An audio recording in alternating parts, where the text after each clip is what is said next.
Welcome back, comrades. We continue our reading of the great Norwegian People's Republic and how, the Norwegian Democratic People's Republic of Norway, and how they tax the ever-living fuck out of their oil and gas. Whew.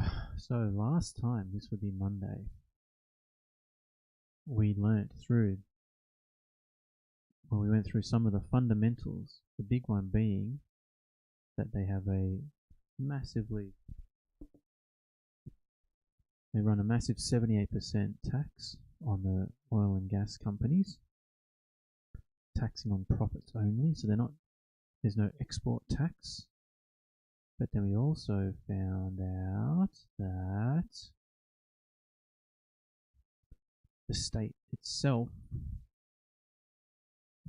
owns a shitload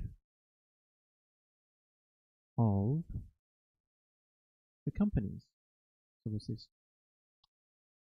So Statoil, Equinor, former Statoil, its main activities are oil and gas production, and the company is operator for about 70% of all oil and gas production on the Norway shelf. So operator basically means that they are in control of making the decisions around drilling and production and how the money is spent. And so the state actually owns 67% of the shares in the company. So it is a publicly traded company, that means, but the government owns most of it. Wild shit. Absolutely wild shit. And then, yes, the government owns a distribution network, wholly owns it, and runs at break even, which is kind of insane. So they're basically subsidizing. It's kind of an interesting model, right? Because then the oil and gas companies make more profit because they're getting the cheapest possible transport, but a lot of that profit is going back into a government-owned company, which is it's kind of wild, man. Like from a capitalist perspective, it's pretty fucking wild. Okie dokie. Now, I do want to have a think about comparing. Well, we did a little bit of a look at a compare of gas resources and oil resources, Australia versus Norway. But they've got some decent charts, to be honest. So what's this? Petroleum resources and uncertainty in the estimates. So the figure in each column shows the expected recoverable petroleum. So gas is in red, liquids in green. That's typical. And the total in blue. Sold and delivered.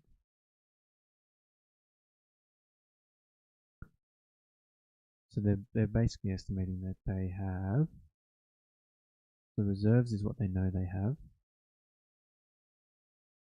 So they're more than halfway through their produced gas.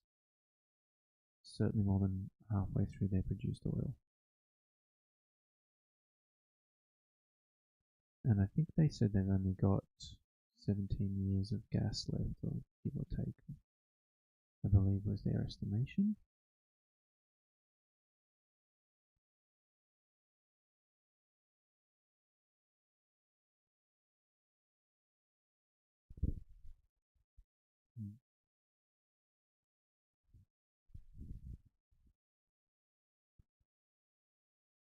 Okay.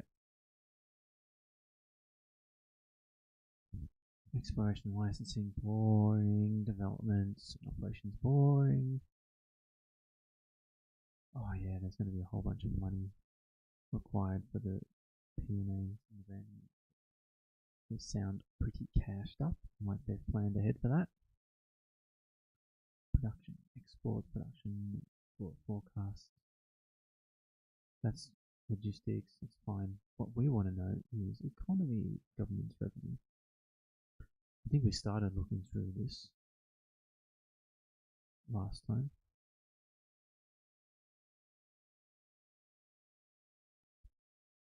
Excuse me, I would like to read the page now. Yes, okay. That's another thing.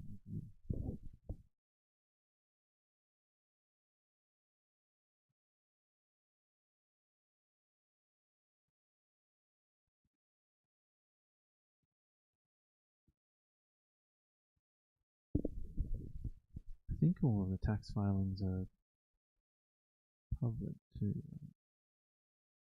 The Great Gas Scheme.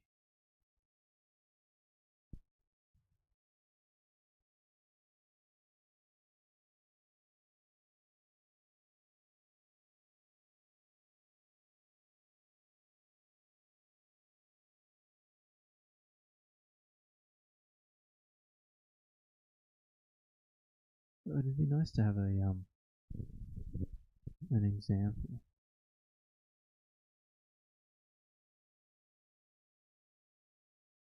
Of a tax sheet. So is there like a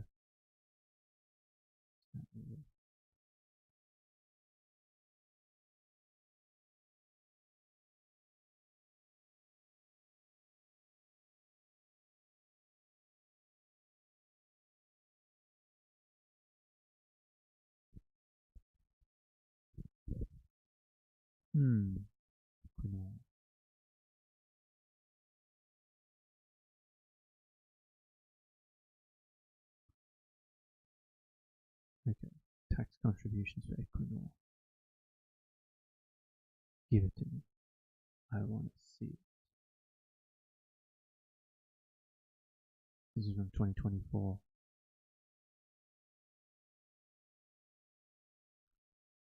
So the tax contribution to society from Equinor amounted to a total of $25.8 billion in 2024, including employment taxes, in a year characterized by a gradual normalization of energy markets. Equinor continues to deliver strong tax contributions.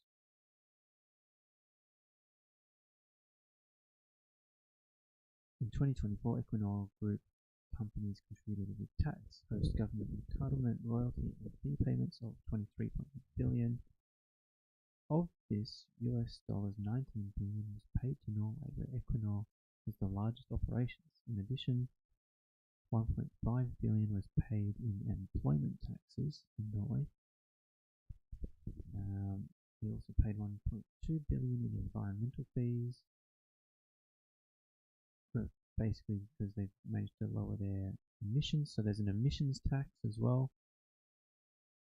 So there's a carbon tax, not which people aren't talking about. Imagine one nation getting on board with the carbon tax. Of the total, over 83% was paid in Norway. Paying taxes where value is created and advocating for transparency on tax is important to ensure progress for society. Nice. Tax reports. Let's go. Yes, thank you. Didn't even have to click anything. I just knew I would be human.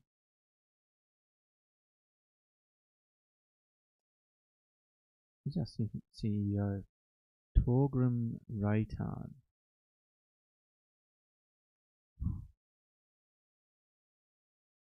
Reminds me of some of my bosses.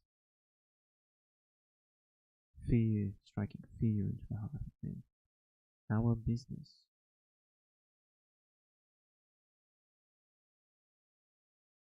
Okay. Where is the money breakdown? Here we go.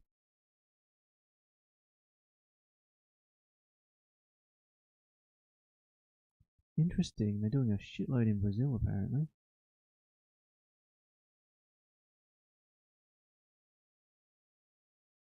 How interesting.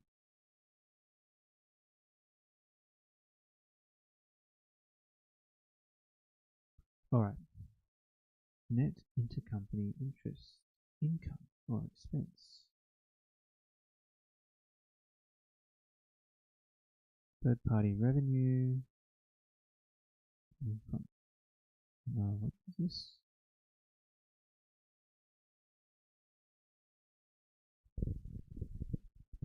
These will be billions of kroners, right? Or is this? Oh no, in millions US dollars. So this is millions of dollars, so 83 billion. That's crazy. In Brazil, they got a shitload of people.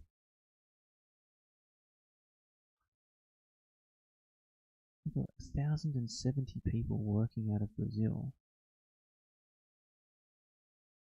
They're only $470 million. Related party revenue. Total revenues, 4 billion, 5 billion out of Brazil. Income before tax, income tax expense,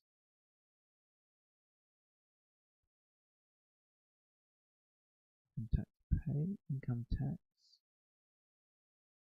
They had to pay retained earnings deficit. So they're paying money here for something. So there's a loss here in Brazil.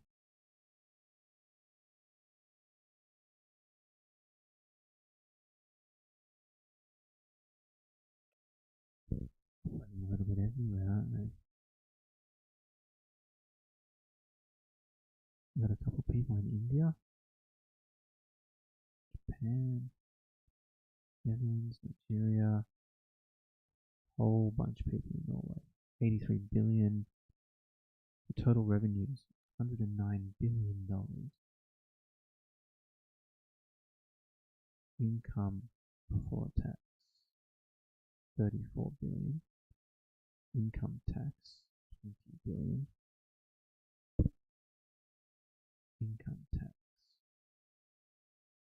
Income tax credit. What's 2 and 1? Income tax expense is defined in note 11. Income tax paid includes tax paid in kind.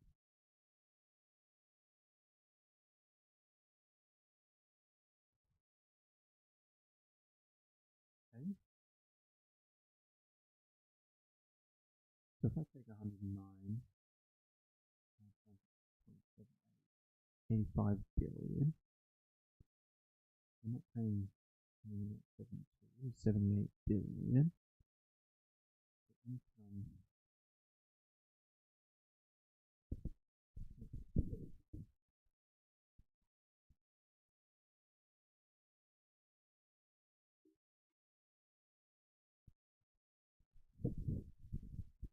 confusing the fuck out of me, actually.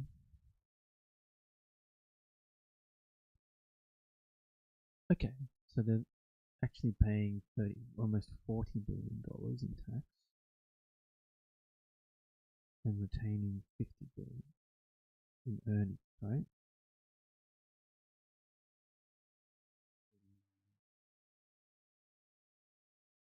They've only paid an effective rate of 45%. Is that true? Is that what it's saying here?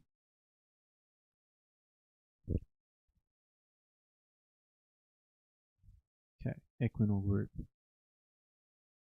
Total revenue 155. 155. Let's say 150. Let's round it. No, let's round it down, please. 155 billion divided by. Sorry, my bad.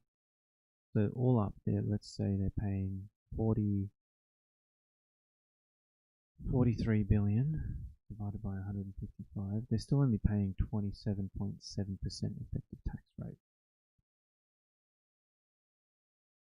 I mean, it sounds like maybe they're just fucking producing more gas, selling more shit.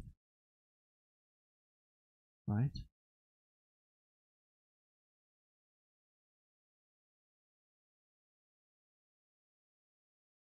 Well, that's just on a revenue anyway. That's not even on income. Sorry, on profit. It'd be nice to know retained earnings. So maybe that's what I need to do. Is more like 54 plus. Let's say it's 40. So 94 billion. 40 divided by 94. Yeah, it's still only like a 42% effective rate. It's not like the 7%. Here we go. The effective tax rate on our petroleum activities in Norway is roughly 77%. Uplift on capital expenditures reduces that effective tax rate from the statutory rate of 78%.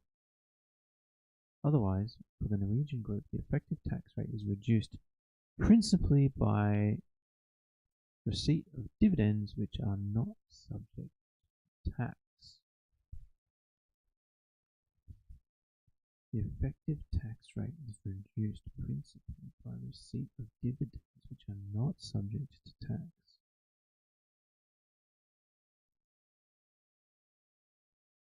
Are they playing silly buggers with their dividends here?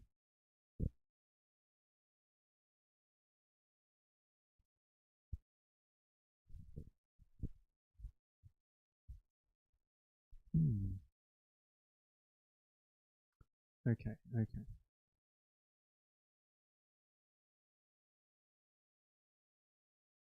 We did read quite a lot of this on Monday.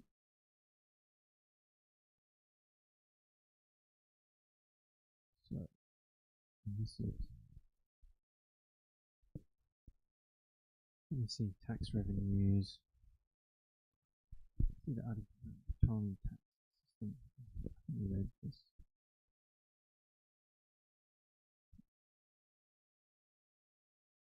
Then the state's direct financial interest. I think we read a bit about this already.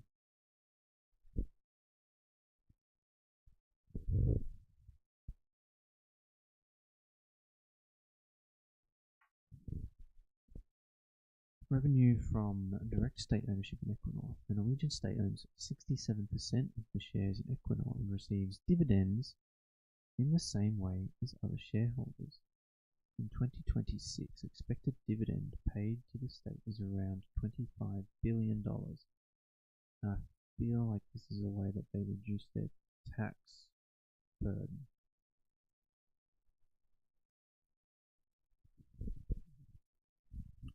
Area fees and environmental taxes.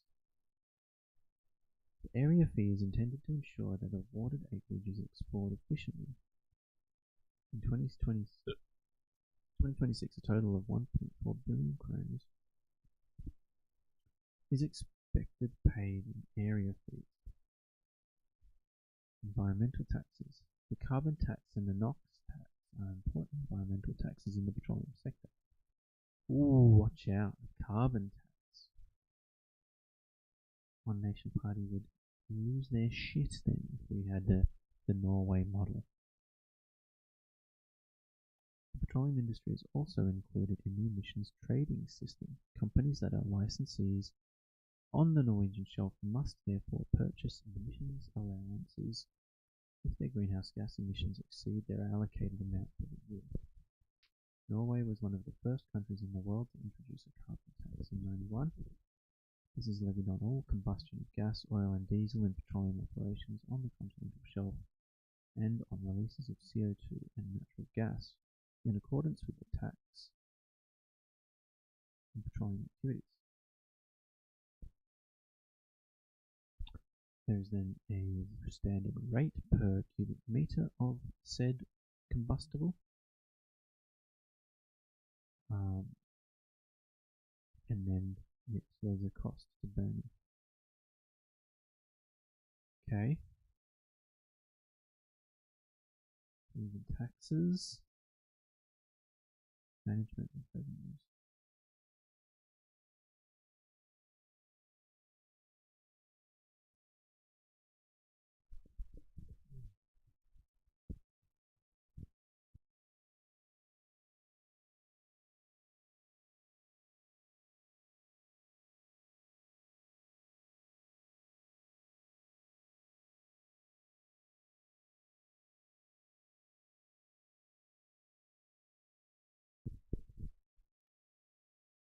Management of revenues. The Government Pension Fund Global, originally called the Government Petroleum Fund, was established in 1990 to ensure a long-term perspective in the management of government petroleum revenues. At the end of 2025, the fund's market value was about 21, I guess what do you call that, trillion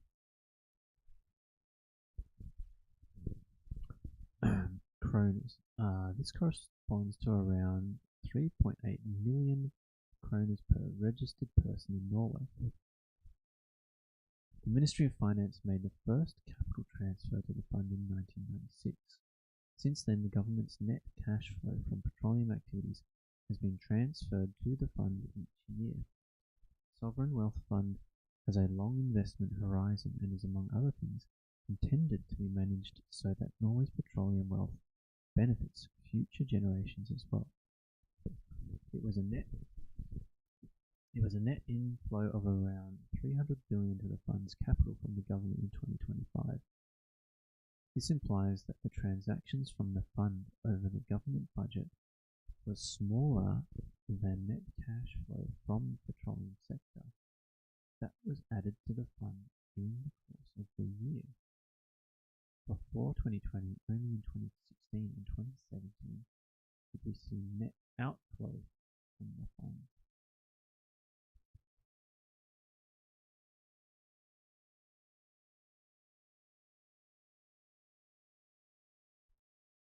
Okay. The Sovereign Wealth Fund is intended to be managed so that Norway's petroleum At the end of 2025, the fund's market value was about 21 trillion kroner. This corresponds to almost 4 times of Norway's GDP, and around, yes, we read that. Since the start, the fund has received a net inflow of 5 trillion from petroleum activities after accounting for outflow to the state budget and management costs. Cumulative return from investments in equities, fixed income, bonds, and real estate was 13 trillion at year-end 2025. The remaining market value of the fund is a result of foreign exchange gains. Since the first capital transfer,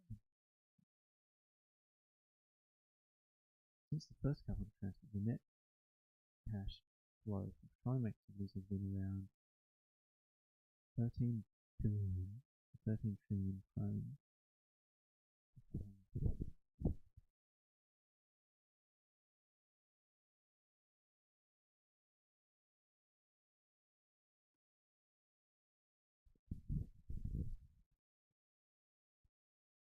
Oh my god. So 1.96 trillion Australian dollars over, what's that, 30 years. How much did I say? 1.9.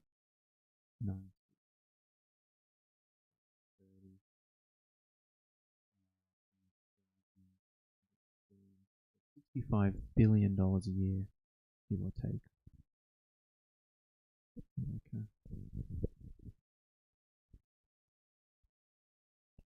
The market value of the government pension fund global. Stonks go up, as they say. Percent of GDP. Oh yeah. 2022 was a fucking wild year. Contrast. Is that just like for people with color blindness or something? I feel like it is, right? Because is it high contrast? I don't know. This must be like a Power BI plugin, right? This is some Power BI shit you think I saw. Petroleum revenues are phased into the economy gradually in accordance with the fiscal rule that over time, government spending must not use any of the fund's capital, only its expected real return, currently estimated to 3%. Far out. that is incredibly responsible. The fiscal rule also provides for petroleum revenue spending to increase in economic downturns and decrease in economic upturns. This ensures that petroleum revenues help to smooth fluctuations in the economy and ensure good utilization of capacity and low unemployment. It contributes to economic stability and predictability, which is very important for decision makers and for society as a whole. Provided that the fiscal rule is followed, funds capital will not be depleted over time, and future generations will also be able to benefit from Norway's petroleum wealth. Wow. Far out. Quite insane.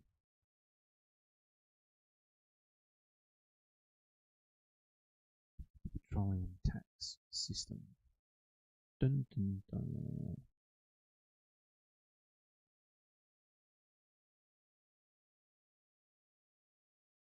Wait, what am I doing? Wait, where am I? Yes, okay, that's good. That's good too.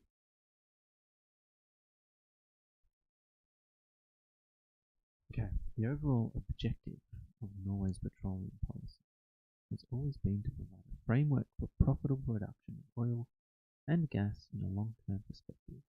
It has also been considered important to ensure that a large share of the value creation accrues to the state so that it can benefit society as a whole. This is partly obtained by the tax system. Okay. The petroleum taxation system is based on the rules for ordinary. We read this before for ordinary company taxation. Because of the extraordinary returns, the ordinary company tax rate is 22%. This entails a special tax fee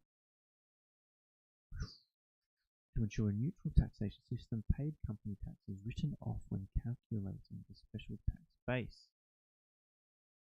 This entails a special tax rate of 71.8% in order to mean a combined marginal tax rate of 78%. What does that mean? Let me see if I'm guessing this correctly.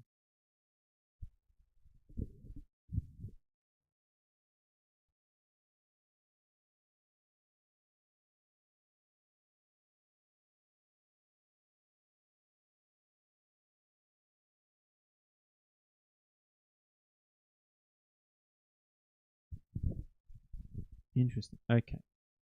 Okay, let me see if I'm getting this correctly.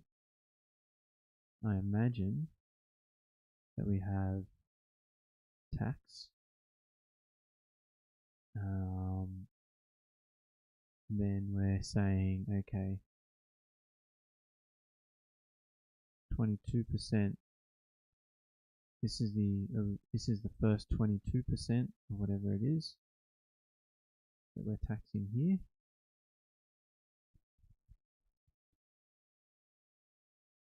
Right? So from here to here is the 100% profit. This is then 22% here. And then there'll be another section here, which then becomes purple. What am I saying? 71.8%. So this will be 71.8%. So here to here, from the brown to the purple, is 7 makes up 78%. Right?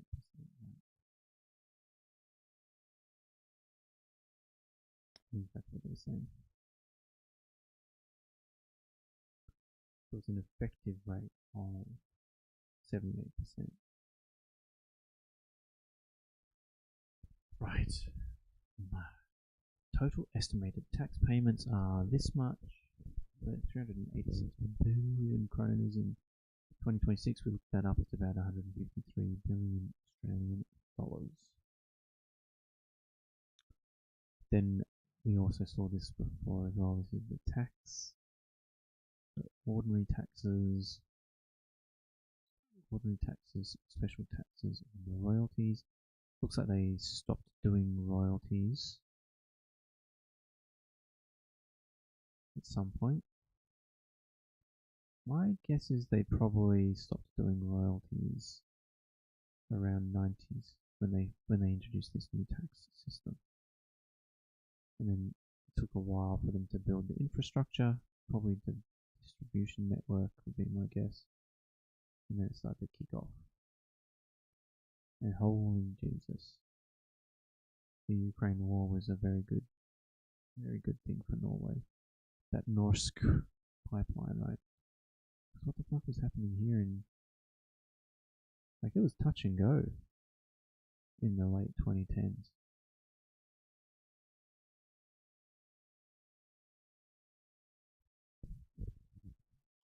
Neutral tax system. We read about this as well. To ensure a neutral tax system, only the company's net profit is taxable, and losses may be carried forward in the company tax. That's pretty normal. We have that here, which is why, someone like Chevron can pay an effective tax rate of like 20, between 27 and 29%, because they're writing off their losses and expenditures. In general terms, only the company's net profit is taxable. Exemptions such as royalties are no longer part of the tax system. Deductions are allowed for all relevant costs, including costs associated with exploration, research and development, financing, operations and decommissioning. Consolidation between fields is allowed. This means that losses from one field or exploration costs can be written off against the company's income from operations elsewhere on the Norwegian continental shelf. I like this. I really like this. This is really good. But I think it's, in terms of company tax in Australia, I think it's similar. I think this can be a similar thing. This is good. Cash flow model in the special petroleum tax. As of the income year 2022, a cash flow-based tax was introduced in the special tax. This means that investments are deducted immediately in the special tax base to ensure a completely neutral special tax. A deduction is also made for the calculated ordinary company tax in the special tax base.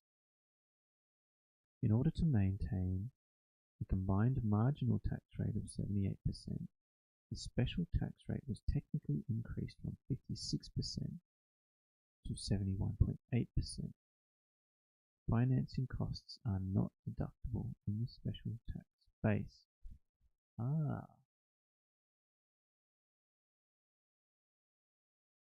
To ensure a completely neutral, a deduction is also made for the calculated ordinary company tax.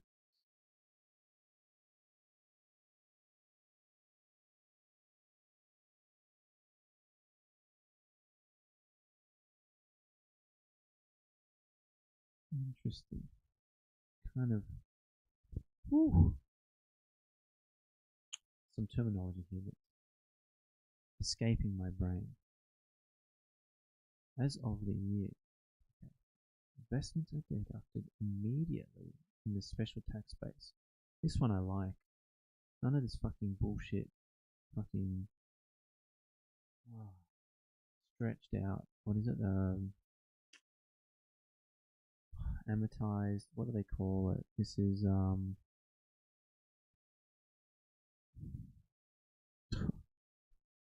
my brain never works too good at this time of night. But it's not like a rolling deduction where you're writing off fucking 10% over 10 years or whatever the fuck. It's immediately written off. I like this. This is good. To ensure a completely neutral special tax, a deduction is also made for the calculated ordinary company tax. So I think this is saying, they're basically saying something, writing off on your normal company tax as well as your special tax, which is why they had to bump up special tax rate to account for this write down. Loss carry forward and reimbursement. Companies that do not have any taxable income may carry forward losses to subsequent years in the company tax. Yes. The special tax value of the deficit is reimbursed.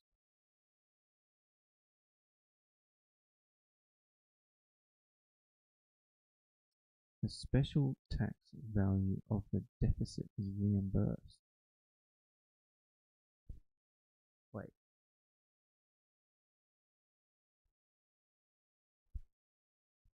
Does that mean reimbursed? So they're paid for their losses incurred? These rules are intended to ensure that companies are treated equally for tax purposes, regardless of whether or not a company is liable to pay tax.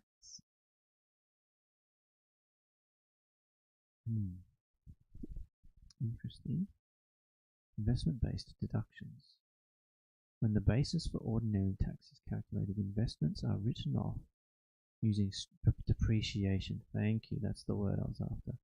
Are written off using straight line depreciation over 6 years, starting from the year the expense incurred. In the special tax base, investments are written off immediately, in line with a cash flow based taxation model. Oh man, that sounds so good. That sounds really good. I like that a lot because it incentivizes people to invest in infrastructure. Norm pricing. In many instances, petroleum produced by companies operating on the Norwegian continental shelf is sold to affiliated companies.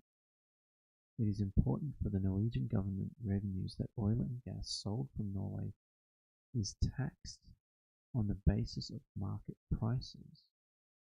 To assess whether the prices agreed by affiliated companies are comparable to those that would have been agreed by two independent parties. Yeah, this is the tricky part, right? The authorities can set norm prices that must be used when calculating taxable income for the tax assessment. Oh shit. So instead of price capping, they're price flooring. What this is, right? So the Petroleum Price Council is responsible for setting normal prices, which it does after collecting information from the companies and holding meetings with them.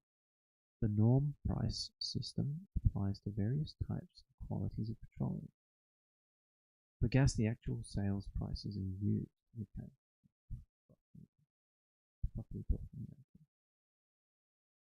Norm prices back to 2012 are available here. Earlier norm prices can be found in the historical archive. And then it's got a handy little table here. So calculation of petroleum tax. Okay. Here we go. This is what we need. This is the nuts and bolts, right? So I've got my ordinary company corporate tax. It's my operating income.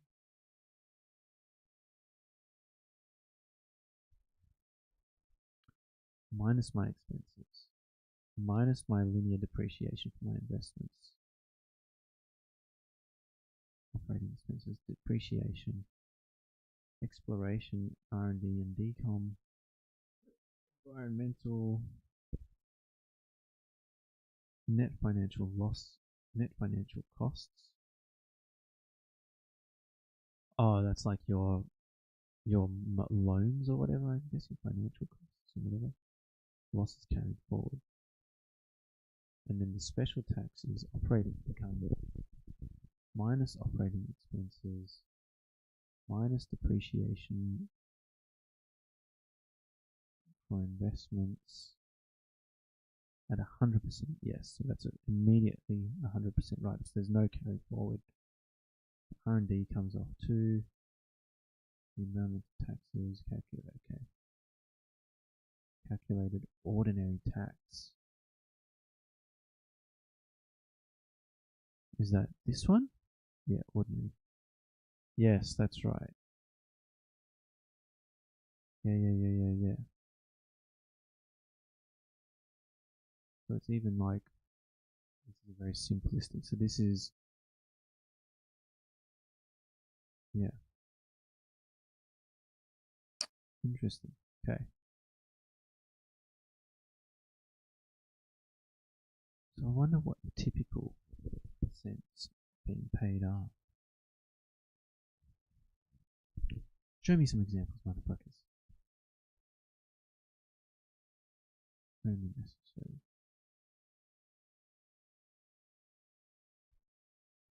Alright, norm price, Q1, what is it?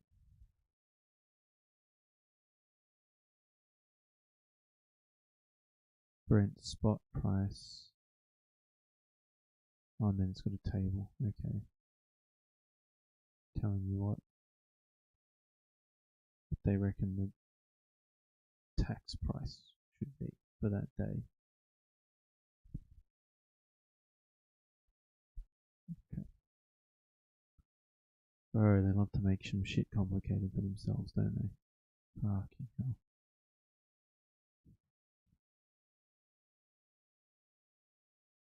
Temporary changes in the petroleum tax system.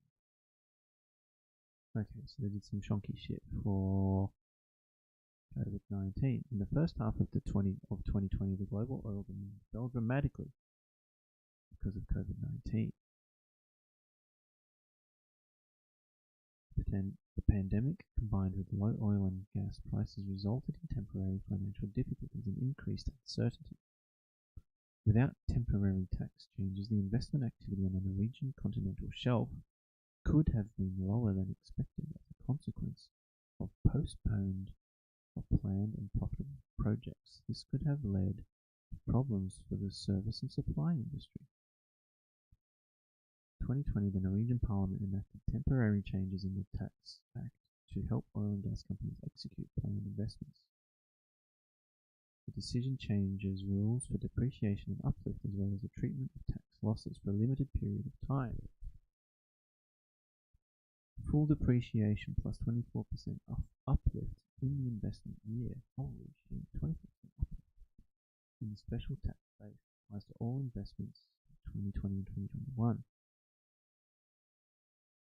And investments into a planned start of production under development plans before 2024. Companies with tax losses in 2020 and 2021 can get the losses refunded. Woo. In the transition to a cash flow tax, the uplift in the temporary rules was set at, refunded. Keeping in mind that it's predominantly a fucking government operated company that's doing all the work. So it's government refunding its own company. Holy shit. Sometimes I forget that. What else we got? Investments and costs.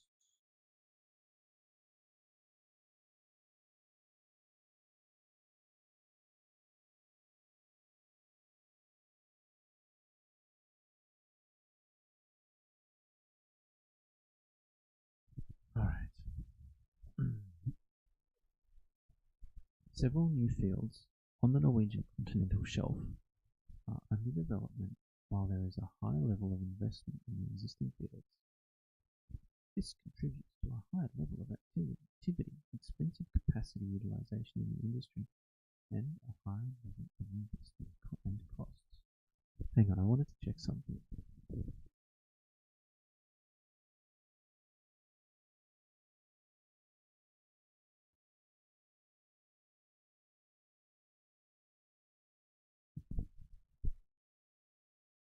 I want to know how much we're exporting compared to Norway.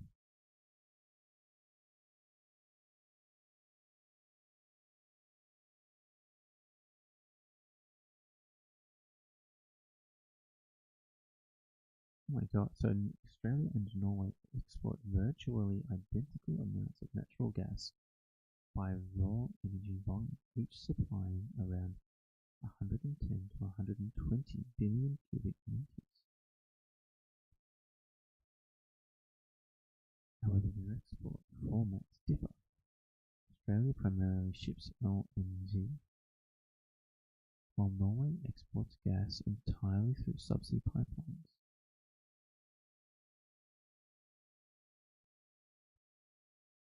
That's kind of interesting.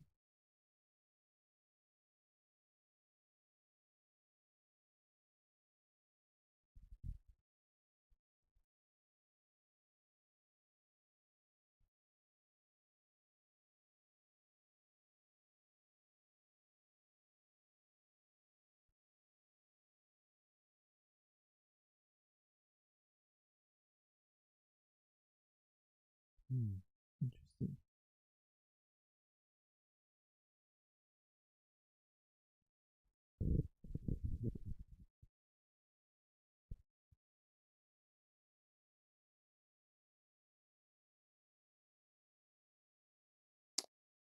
Very interesting.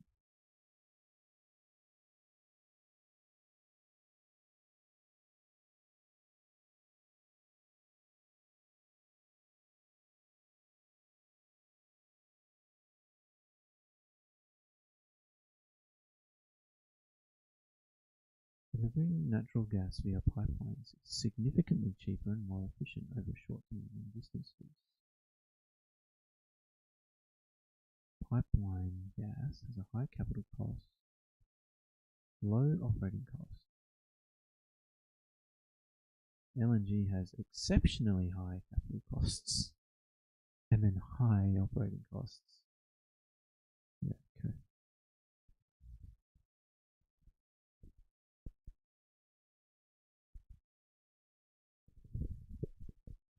Price estimate.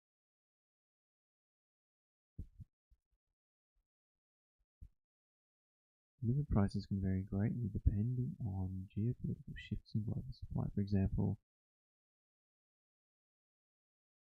someone's analysis for Australian market highlights that delivering new gas via either LNG or onshore pipelines results in a highly comparable total delivered price in the range of $14 to $19.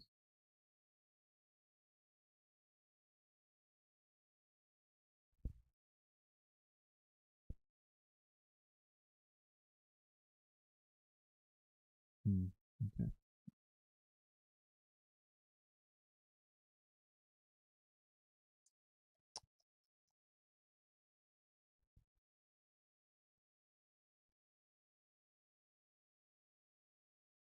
Yeah, okay.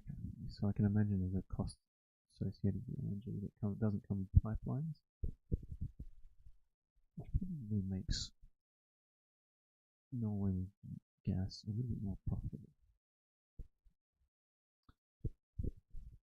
Oh god. This is... Whew. Let's keep going. Major investments have been made in exploration, field development, infrastructure, and onshore facilities since petroleum activity started. Large parts of the Norwegian continental shelf is today served by an extensive network of installations and pipelines connected to onshore facilities. New discoveries can be tied back to this infrastructure. This supports continued high activity levels and efficient resource utilization on the continental shelf in the years ahead. Totally true. Cost estimates below are based on assumptions about oil price development, cost trends, and investment decisions by oil companies. The estimated figures are therefore considerably uncertain, and the uncertainty increases over time.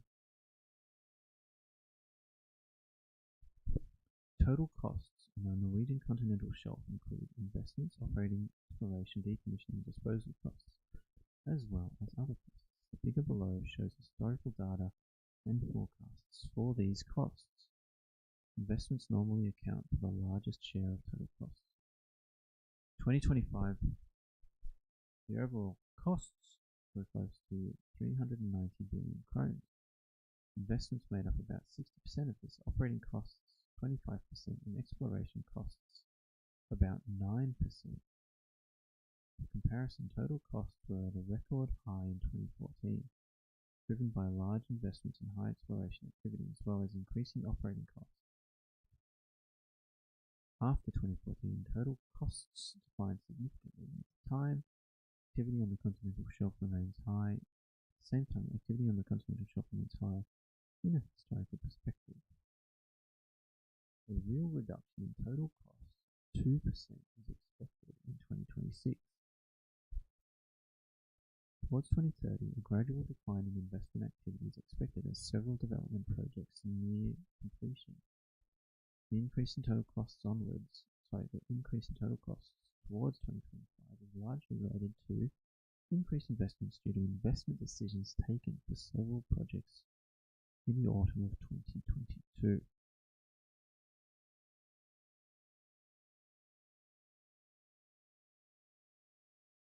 Interesting.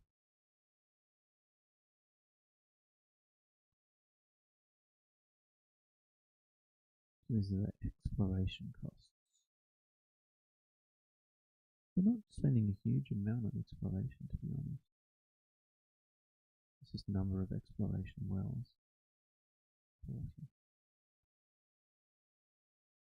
Okay.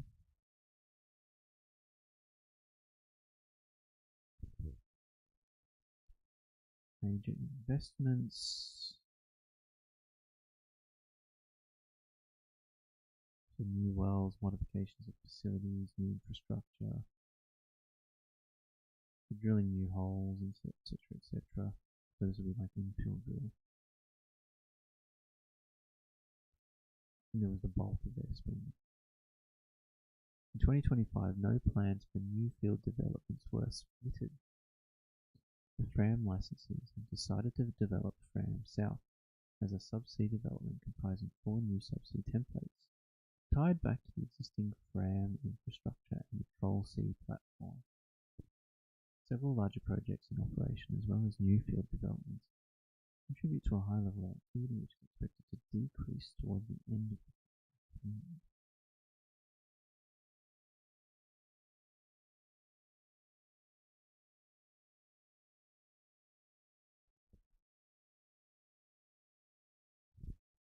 Yeah, I mean, they're expecting their gas to start declining. I think they said over the next 17 to 23 years, right? Or is that Australia?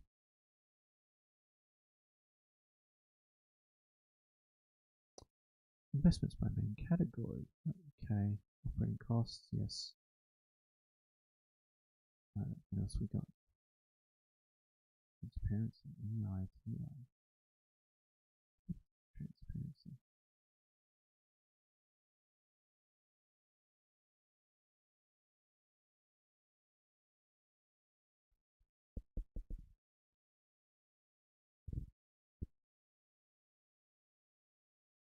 Ah, I see.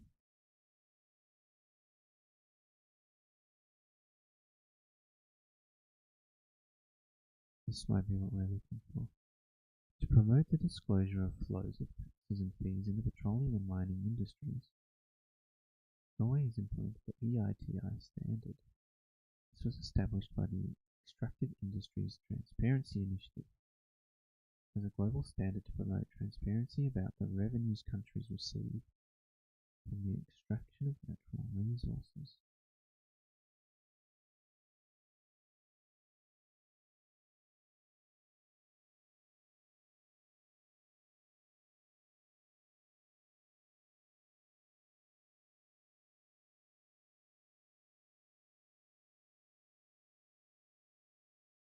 We are not implementing the standard as we speak. The objective of the EITI is to improve governance of the extractive industries through disclosure and oversight of the government revenues from oil, gas and mining. This should in turn result in better management of natural resources and enable citizens to hold their governments to account for how the revenues are used. More than 50 countries are currently implementing the EITI standard. Norway was accepted as EITI compliant in March 2011 and was the first OECD country to implement the standard. Norway is also the first country to mainstream EITI in government system and corporate reporting, which means Norway will no longer publish a separate report. All relevant information is readily available or already available from other sources, including you. Further, Norway does not have an EITI specific stakeholder group.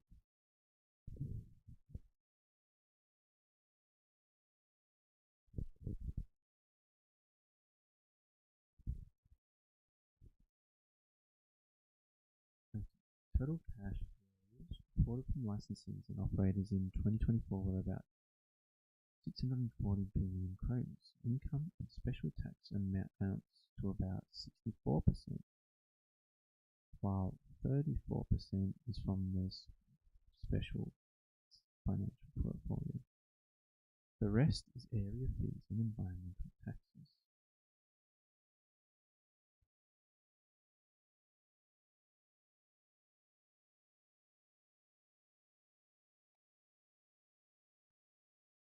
The table below shows the cash flows reported by the Norwegian authorities received from offshore companies in 2024 in billions of kroners. Please download data for further details on the composition of taxes fees in the time period 2020 to 2024. Figures does not include dividends from direct state ownership in Equinor.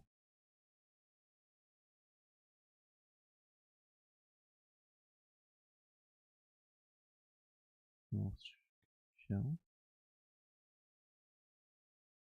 Wait. Decimal means decimal here. Equinor 200, yeah.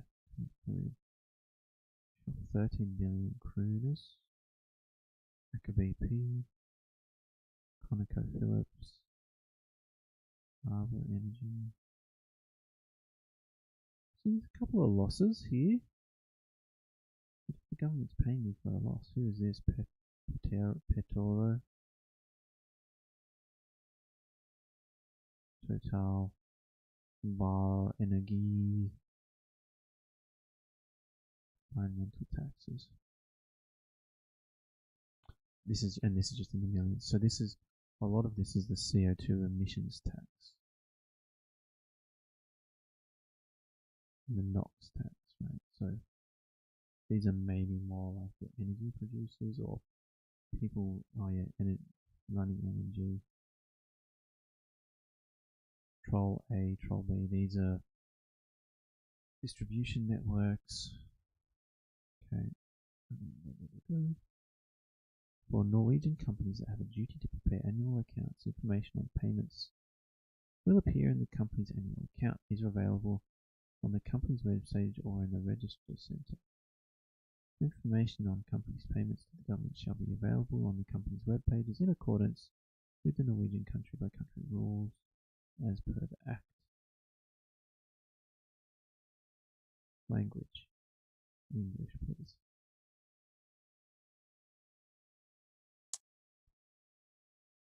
Ooh,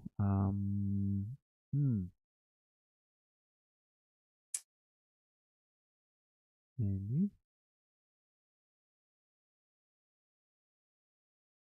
Annual accounts.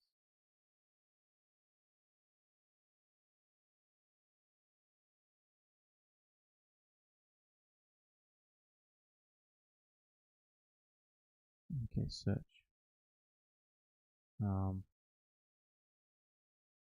Oil company report. I don't know what I'm going to get here. Profit.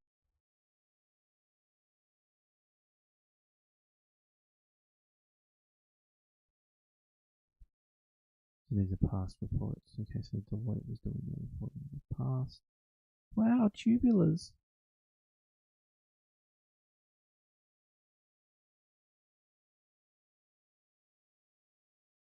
Far out. Okay. Well, we've got a very interesting taxation system here in Norway.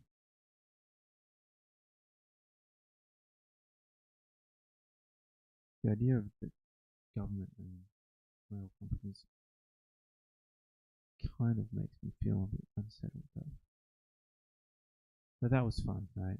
Learning about Norway tax and the EITI standard. Far out. So cool. Alright. Yes, I'm tired. Catch you laters.